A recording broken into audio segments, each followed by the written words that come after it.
Hello there. Thank you so much for joining us. This is News Channel Nebraska. My name's Eric McKay. Let's take a look at our top headlines today.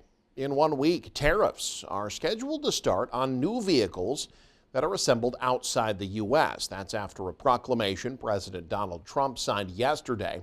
Duties on parties set to begin later. Analysts are predicting price hikes on both domestic and foreign-made vehicles under this plan. Amy Kiley has the details. If tariffs hold, you are going to see increases on automotive prices. Most economists say Americans are in for sticker shock if the president follows through on newly announced auto tariffs. A proclamation he signed yesterday says they include 25% duties on imported assembled vehicles starting April 3rd. It says tariffs on parts will begin no later than May 3rd.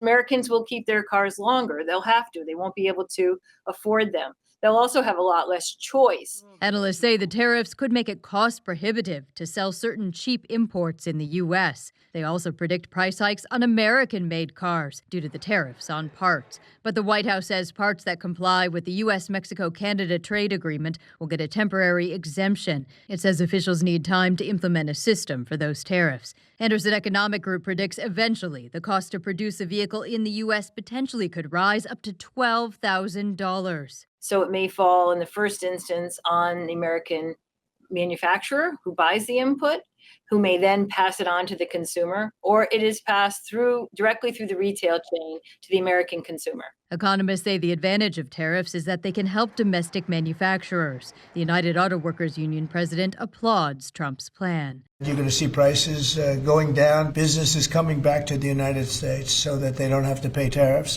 I'm Amy Kiley reporting.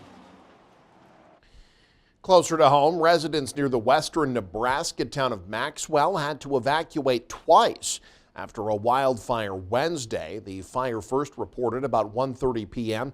near the Gray Bull Golf Course, drawing response from multiple departments, including Wallace Aviation. Regional emergency officials said the blaze torched around 6,000 acres.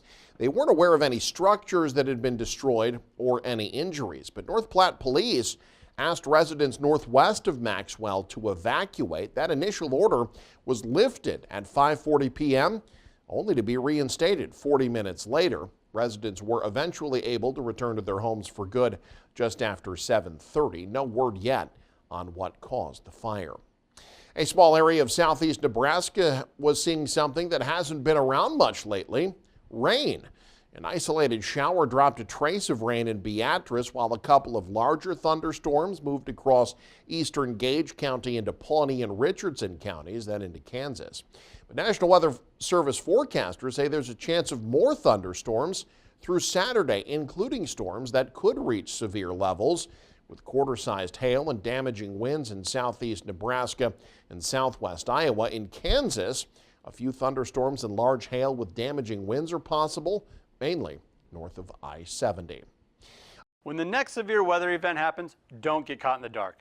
Power your kitchen, HVAC, and communication systems with a Jackery solar-capable generator. Just click on our YouTube affiliate shopping tab and you're on your way. And Husker fans, the Explorer series is perfect for tailgating. The district judge will decide the fate of a proposed hog confinement in the Nebraska Sandhills in the coming months. Witnesses testified as part of a bench trial in TK Angus versus Cherry County on Wednesday. Attorneys will now submit written briefs over the next 6 weeks. Judge Mark Kozacek will then make a ruling after that. The dispute dates back to 2023 when TK Angus applied for a conditional use permit to build a swine finishing facility east of Valentine. The Cherry County Board of Commissioners denied the permit, though, and the company sued. Commissioner Nina Nelson testified Wednesday about why she voted against approving the permit. Because within the surrounding uses there is the river and quite an extensive housing development and a lot of tourist activity as well. Dean Secchi's company works with TK Angus. He said proximity to houses is the first thing they consider when looking for a spot to place a hog confinement. How close are we to residences? Do we meet the setbacks?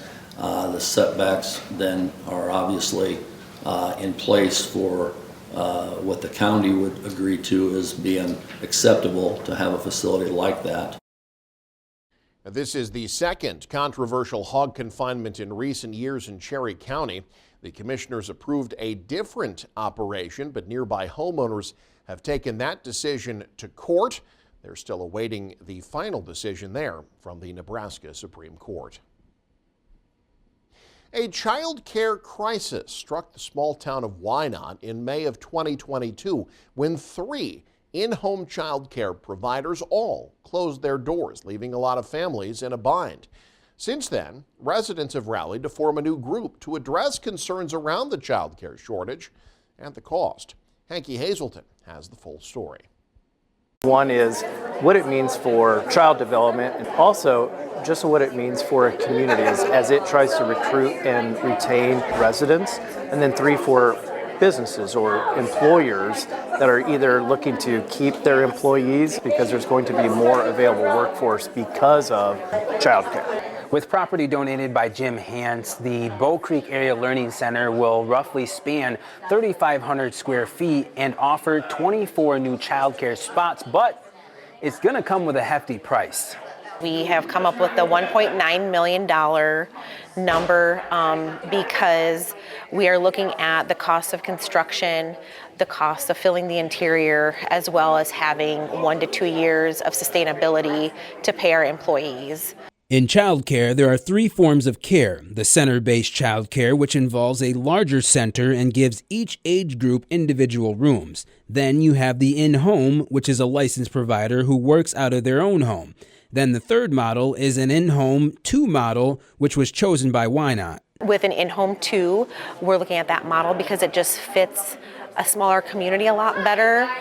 You don't have to be in your residence that you live in, but you can actually build a facility, but then you don't have to maintain residence there. And so it would be 2 employees to 12 children, and there would be 2 sides opening up 24 spots. With some families having a 2-person income, many parents spoke on the inconvenience of traveling and the lack of social skills their kids may lack with others. I've got 2 little ones, 2 and 3, and they go to daycare at my mom's. And it would be great to have them in a center so that they have socialization with other kids their age than my mom and 2 cousins. I've had to travel all the way to Laurel when I live in Wynot and work in Yankton just for childcare. And that's like 45 minutes out of my way to get to work and back, and that's an extra hour drive that I have that I shouldn't have to have. I have 3 children, and that makes it a lot of work. Like, it's a lot of work for me as a working mom, and my husband works full-time as well. Wynot Superintendent said, to see this go forward, this not only takes off an immense amount of stress on parents, but also makes our town thrive in so many other ways. We want to bring good teachers in too. We want to bring in people that want to stay in the community, and having access to early child care is critical to keeping people around here. So I think it's going to lessen that stress of, okay, we want to start a family. Who are we going to bring in to help us get to that point? Tonight was just a draft to kind of let the people of Wynot know what exactly they will be having here in their community, considering that childcare is very important.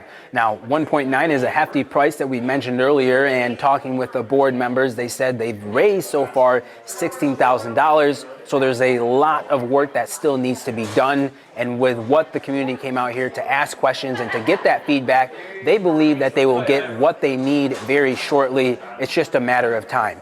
In Wynot, Hanky Hazelton, News Channel, Nebraska. A new report from the FAA says pilots reported more than 12,000 incidents last year in which someone shined a laser at their aircraft. That's more than 35 times a day on average. The FAA says beams from laser pointers and similar devices can incapacitate pilots. The agency says pilots have reported over 300 injuries related to these incidents since 2010. There were 4 reports of laser attacks in Nebraska last year.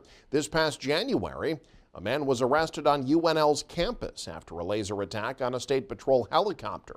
Shining a laser at an aircraft can lead to up to 5 years in prison and a $250,000 fine.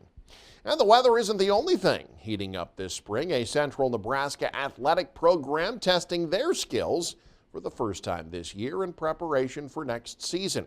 Peter Rice has the details. Wednesday was the opening day of UNK's spring football practice, with players and coaches getting their first official look at improving their skills and getting to know new teammates for the upcoming season. Head coach Ryan Held said it's the best first spring practice that he's seen in the 3 years he's led the Lopers. But I think we have competition at every position, which is really good. That's what we've wanted to be able to create through recruiting and development.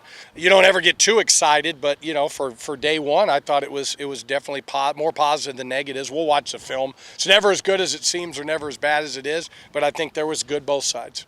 Star running back Isaiah Harris said he's recovered from the wear and tear from the previous season and has put on 15 pounds in preparation for next season. He added that he enjoyed the vote of confidence the coaching staff gave him towards the end of last year and wants to continue to build on the progress he's made. To be honest, that past year went by really fast, so it kind of just feels like it's all molding together, meshing together. But I mean, it feels good to be, going again, feel comfortable. I was comfortable last year, but just adding on to it this year is kind of nice. Junior linebacker Parker Wise also said he's trying to grow from last season and that he's taken on a new role as an upperclassman and lifelong Kearney resident. I've learned that got to be more of a leader, speak up more. A lot more people come to me for more questions and stuff just about like schemes or the community. So people call me the mayor of Kearney. That's kind of stuck. I've been here for 21 years, so I kind of know the ins and outs of this town. The squad will continue to practice ahead of their April 12th scrimmage at the University of Sioux Falls. And 2 weeks after that, the Loper football team will square off against one another in their annual spring game. And you can stay up to date with the very latest by following us online. Head to newschannelnebraska.com. Click on the News tab there. You can also follow us on X, like us on Facebook and Instagram as well. Thanks for joining us. Have a great day. This is News Channel Nebraska.